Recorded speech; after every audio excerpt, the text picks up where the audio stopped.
Welcome back to the Writer's Room. I'm Jane Cleland, the author of the Josie Prescott Antiques Mysteries and Noir Plays, and it's my great privilege to be chatting with Wendy Corsi Staub, the author of more than 70 New York Times best-selling novels in multiple genres, from single-title psychological suspense to thrillers to young adult paranormal to chick lit. We left off ready to talk about ideas. Wendy, where do you get ideas?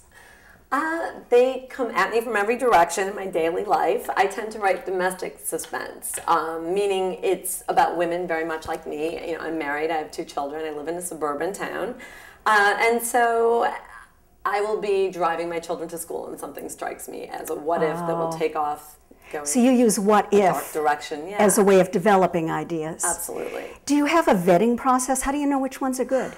I know that they will work. First of all, if they scare me, you know, I'm afraid of everything, almost everything. But if it strikes me as something that I haven't done before, for one thing, because I've written quite a few books, so I try to come up with something different. Yeah. And if it's too similar, I just discarded a plot that came to me the other day. I realized I think I kind of did that. Did I do that? I did. Wow.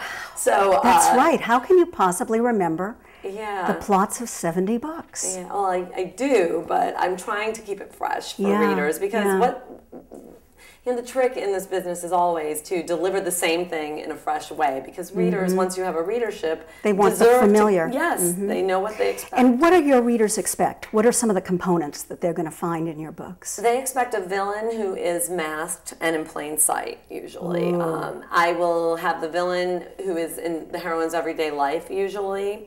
And I will go into the villain's head. You usually don't know if it's a male or a female.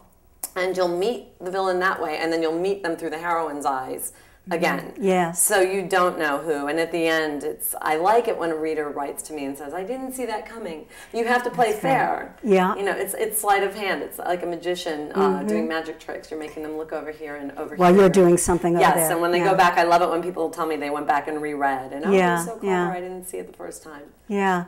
I would agree that ideas happen a lot. But my trick is that because Josie is an antiques appraiser who uses her knowledge of antiques to solve crimes, I have to come up with an idea that's antiques driven, and I find that hard. Are there any components that you find hard in developing the idea? It has to be home and hearth, that theme. So if I have a crooked politician in this new book, Live to Tell. It's not new, it's actually the first in the new trilogy. And I had to be very careful not to get too involved in the political drama and to keep it domestic and psychological suspense. You know, I couldn't go off in that direction. Because political thrillers are another genre. It's another genre. It's just not what you write. Right. And also, when you're doing research, you really want it to be authentic. Yes. And, you know, I don't like to get out of my element and get letters. That makes sense. Now, perhaps what we just talked about is one answer to my next question, which is, why are you a best-selling author? And I mean that seriously. Are you a better writer? Is it that you have found a niche and your readers know they can count on you over and over again for that satisfaction of whatever that is? Do you think you're luckier? I think it's B. I think that I found a niche. I feel very comfortable writing domestic suspense, and my readers are so loyal. And basically, I would say, yes, it's a little bit of luck, absolutely. I wouldn't say Well, now remember what Samuel Goldwyn said about luck. The harder I work, the luckier I get. That's what it is. It's saying yes to everything. That's always been my go-to word. If they ask me if I can deliver a month sooner so that they can get this out a month sooner for whatever reason, I will say yes, even if it makes me crazy. Which is why you can write a 100,000-page book in 3 months. Yeah, whatever they've asked over the years, whatever my editors have asked, I've always accommodated, and also just been prolific. And I think it's really important to focus on getting product out there for people to buy. I mean, you know, they want books. They'll buy them if they like them. Yeah. So hard work. Yes. We talked about discipline before. Coffee. Waking up early. Working. But it is hard work, and I feel so blessed to be doing what I'm doing that every day I wake up worried that it's going to go away. So I work at it. That's wonderful, isn't it? Now, you mentioned research earlier. How much research do you do in your books? Do you have to research weapons, for example? I try to stay away from forensics if I can, from weapons in any case. I do as much research as necessary. If I write myself into a corner where I realize, I'll bring in an expert. I talk to my lawyer a lot. I talk to my doctor, people like that. I have an FBI agent that helps me. But I don't write procedural, so it's not as technical. But you still have to be absolutely correct. Accurate, and I'm a stickler for details. And actually yesterday I was writing a scene that flashed back to March 7th in the year 2000, and I wasted about an hour trying to find out what the weather was like exactly and what time the rain started. Funny. Whatever, on that day, and what people might have been wearing. And wow. Those are the kinds of things that make it real for me and for the reader. It resonates with a truthfulness which makes the whole suspense believable, doesn't it? Absolutely. If this is accurate, then this thing could really happen to me. And I just actually got a little shiver. I'm beginning to understand why your books are so unput-downable. Thank you. Well, it's really true. I remember once you had a little tagline, another sleepless night, another Wendy Corsi Staub thriller. Yes. It's 100% true. Thank you. Talk to me about being a female author. And I have a specific question about it. Sisters in Crime, an industry association that was formed more than 25 years ago to help women achieve parity as measured by review inches and by advances from the publisher. 25 years. Right. Has it worked? I think we're making great strides. I think women are making great strides. I'm feeling like I'm in a man's world sometimes because I write suspense novels, and I've had people say, the romance isn't strong enough in this novel, or the romance got lost in the suspense plot. And I will say, what made you think it was a romance? Oh, I thought you were a romantic suspense author. Romance is such a female-driven industry. Suspense, I tend to think when you're a woman, and lots of people very successfully do romantic suspense. The assumption there, I think, was that I was a woman, so I must be writing romantic suspense. As opposed and that's to happened thrillers. a few times. That's happened a few times lately. So it's frustrating for me because they're not romantic suspense novels. And I sometimes wonder if I should have used initials. I don't know. Oh, that's interesting. But it hasn't held me back. Yeah. And I have men as well as women reading my books. Oh, that's nice. So I don't know. But what about in terms of review inches? Do you think you have a better chance of getting reviewed if you're a man? In suspense, yes. I do think so. There was a summer read section in Entertainment Weekly. A very well-known male author chose his top 20, I think, or 15 summer thrillers. Yeah. And there was one by a woman, and there were 14 by a man. So I just sort of felt like it was just second nature. I mean, there probably are more books written by women, but... Written by men. Written by men, yes. Right. But still, probably more than one written by a woman would be worth making the list. Yeah.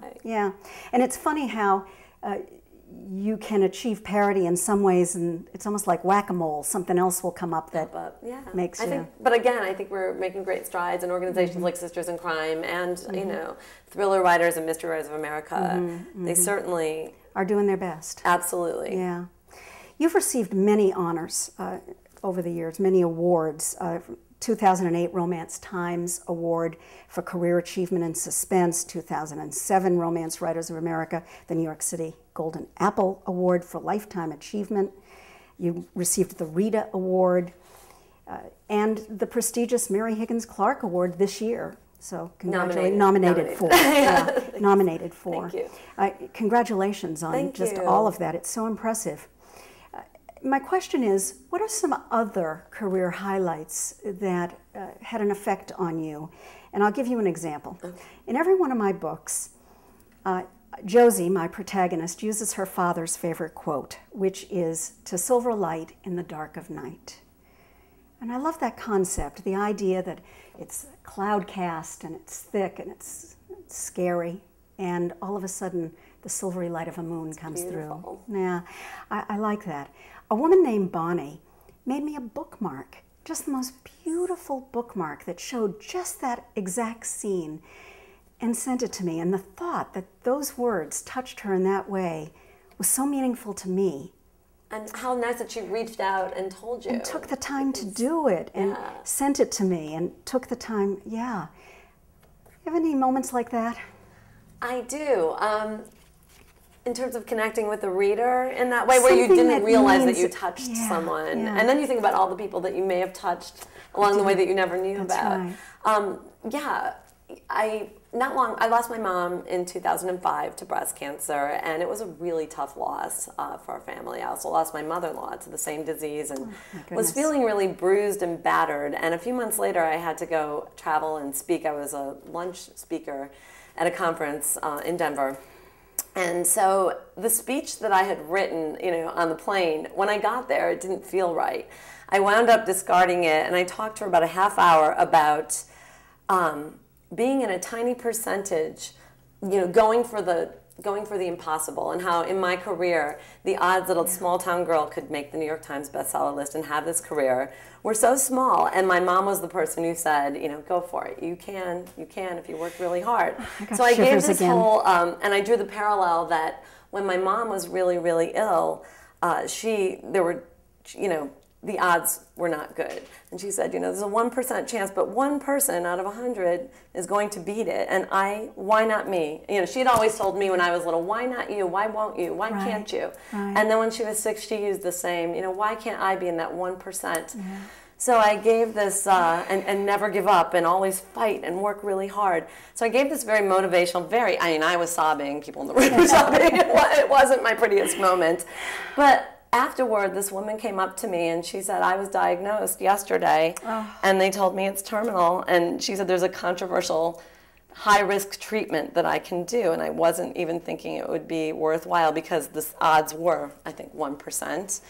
And so we exchanged cards, and she, kept in touch with me a little while, and then she fell off the face of the earth, and I never heard from her again. And I was so worried in the back of my mind, I thought. And then a few years later, she showed up at a signing that I was doing in Florida a few years ago. She came in for this event, and she walked up to me, she hugged me, and she said, you saved my life. The treatment worked. I was the 1%, and I would never have thought it could work. And that's up there. That was a moment that, I don't know that I saved her life. She probably would have come to her own realization. But she just said it was very inspiring to think that somebody has to be. That 1%. Yeah. And she was. And I loved it. That's quite a story. That's great.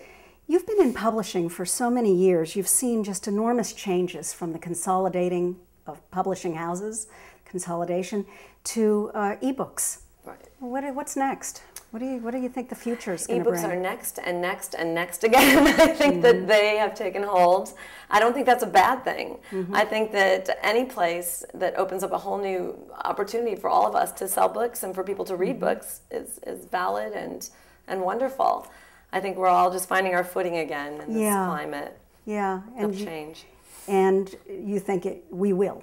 I think we will. I think we are slowly. Publishing is resistant to change, just like any other industry, but people are growing. Are dealing with it. What are you working on now? Where do you see your future heading?